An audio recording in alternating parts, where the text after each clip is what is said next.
to another segment of the Dr. Marj Williams Show. My guest this morning is someone who is very well known in the African American community, not only in Kansas City, but throughout the state of Missouri. With me this morning is Mr. Jim Nunnelly, also known as Granddad. All right. Welcome, Mr. Nunnelly. Thank you, man. Thank you so much. Sure, thank you for being here. And our conversation this morning is going to center around something that is impacting the African American community on a daily basis. Many of us know about it. Many of us know that we have it. We know that someone else in our family is afflicted with it. But what do we do with that information? We don't address it as being something that the African American population is trying to overcome. African Americans are higher risk for developing diabetes than the Hispanic population. It is a growing epidemic among us. Mr. Nunnelly is going to share with us this morning information that may relate to how you can save yourself or save someone else in your family who's been diagnosed with diabetes. So why don't we start about your personal story and how this became second nature for you to address, and I know that there's an outcry from you to the community to make sure that people know their numbers. Okay. Well, this all started about 5.5 years ago, and I went to the doctor, and he mentioned one word that struck me, and that was pre-diabetic. And I first realized that pre is like being pregnant. Right. Either you are or you aren't. Right. So I began to ask questions, and it wasn't long before I was full-term diabetic. So it started from a doctor's office visit and a question. So much of what I do now is based on asking questions. Okay, and so we know that historically in the African American community, we used to hear things like, I got a little sugar. That's right.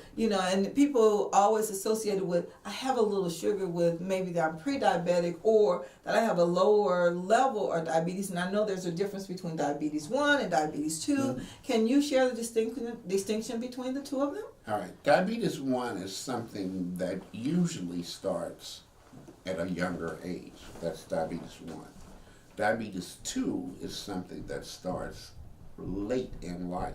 Okay. So most of us have diabetes 2 because we've been sort of free of diabetes before, and then either through bad eating habits or ill taking care of yourself, you develop diabetes 2.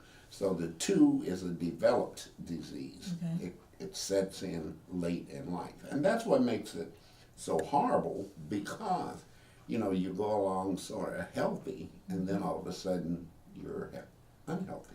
So can you have diabetes 1 and then not go into diabetes 2? Or can you have diabetes 2 and it become reversed? Well, the first thing, the biggest notion of going from 1 to 2 is that generally women who have diabetes during pregnancy generally develop or can develop diabetes 2, but it's more of an age differential. Most of the time there's a insulin dependency early. Mm-hmm. That's diabetes 1, and then the onset becomes later. Okay. Like with me, it was like 65 or before you were diagnosed. Were there any type of symptoms or anything you could tell people to look for, the look-fors that may give them an indication they might need to be tested for diabetes? Well, obviously, there used to be a notion there that as we get older, the old folks used to say stouter. Mm-hmm. You get bigger. And that was accepted. But that's one of the real signs, is that when you start to get bigger, that's usually a sign that the body is not working optimally. Okay. And so that gives the physician a clue that, that maybe there may be something else going on. But for black people particularly, and this is an international thing, you can just about predict that you're going to have diabetes somewhere close to you.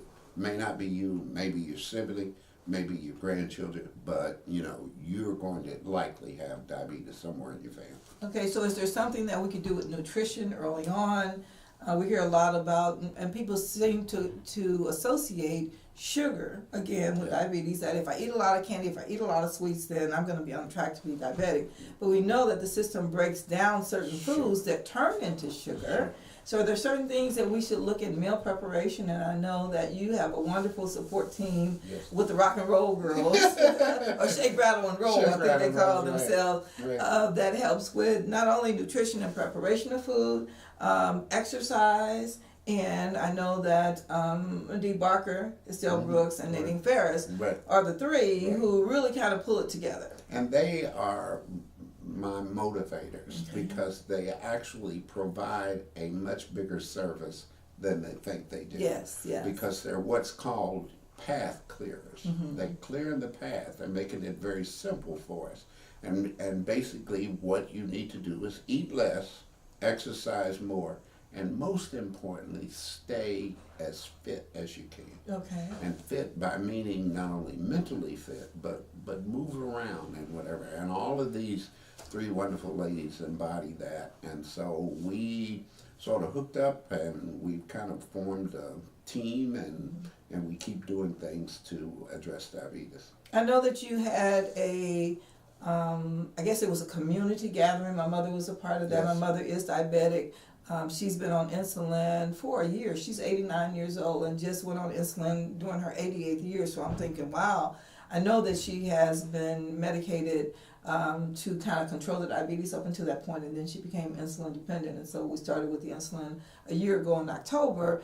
But she exercises, she tries to watch what she eats nutrition-wise. But, you know, how do you tell an 89-year-old that you can't have this, that, and the other? But we have shared with her that eating in moderation is good. That's right. You know, you're not going to be able to take away something that you have put in your system all your life in a matter of a year or so. But eating it in moderation until you can get to a point that that's not something you really want in your nutrition plan is healthy also. Right. So I try to get her, and she will tell me when you have something going on, I need to be here, and I need to be there. And so, you know, I think that the more information we get out to the community about those type of activities. Do you have anything coming up? Yeah, actually, November is National Diabetes Month, and obviously this is a great time to bring African Americans into that. So we have several programs started, but we are generally wanting to not overdose our population with information because we're so used to fear, so used to living in a threatened world, that it may just kind of bounce off of it. So what we've done is to try to be creative in how we get our message over, and that's where people like Dee Barker and certainly Nadine Ferris, they help out because they creatively give us an opportunity to really tell the message without it being overloaded.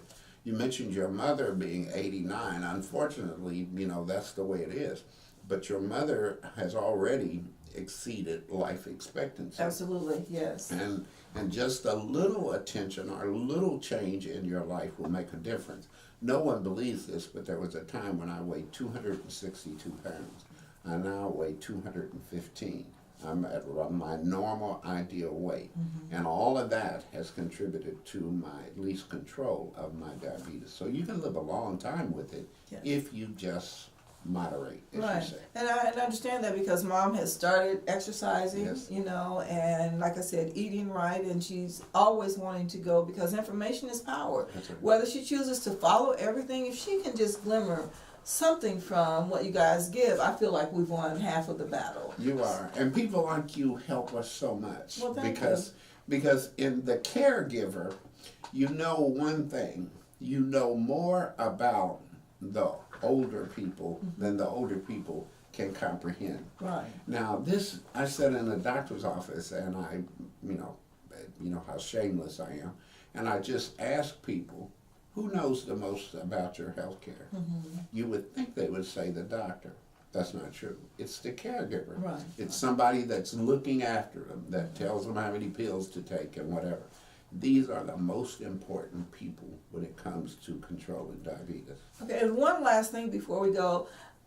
Tell me, is it A1C or AC1, whatever that level is, that you hear all the time? That's right. And I have made it a special mission to at least let people know that an A1C, you mentioned earlier the reason people talked about a little sugar, Yes. because they didn't know how much sugar. Okay. Well, A1C measures the amount of sugar remaining in your body after the body has done its thing. Okay. So if that level is high, that means that the body has failed to process that sugar, and so it lingers. So the higher the number, the worse off you are. Oh, okay. So the midpoint is 7. So if you're under 7, you're generally doing okay. If you're over 7, that means the body has failed to process all the sugar it needs to.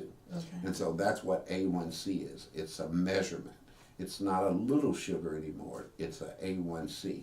And by the way, my A1C at one time was like 10 or 11. And through process of exercise and whatever, my A1C now is 5.1. And see, I just had some blood work done. I'm going to go and look for That's that to right. see what my level is, because I try to stay on top of those things, and I want to be healthy. I want to reach your age, of course, but certainly my goal is to surpass Mom's age. That's right. You know, and I want to be viable. I still want to be moving around. That's so can you share with us contact information, how they can reach you? All right, my cell phone, 816-695-4200, 816-695-4200. And it's really that simple. And of course, I'm part of the Facebook, and every Wednesday, I always put out a one-liner about diabetes, and I thank you for always responding. Yes. The whole idea of the one-liner is just take that one-liner and build on it. And you being an educator, you know that there are certain foundations that you got to put in. So those one-liners are foundations, and we build on it. Okay, and so again, you can reach him at Jim Nunnelly on Facebook, and give that telephone number once again. 816-695-4200. And reach out to us on Facebook, like us on Cascade Media. You can also like the Dr. Marj Show on Facebook. And also, you can reach out to us on Gmail, and that's Dr. Marj at whatsupkansascity@gmail.com. Again, we always close the show with something that's important to us. And this one says, once again, that if we want to see change in the world, we have to be the change we want to see. Ooh. Funding for this program is made possible by the following sponsors and partners: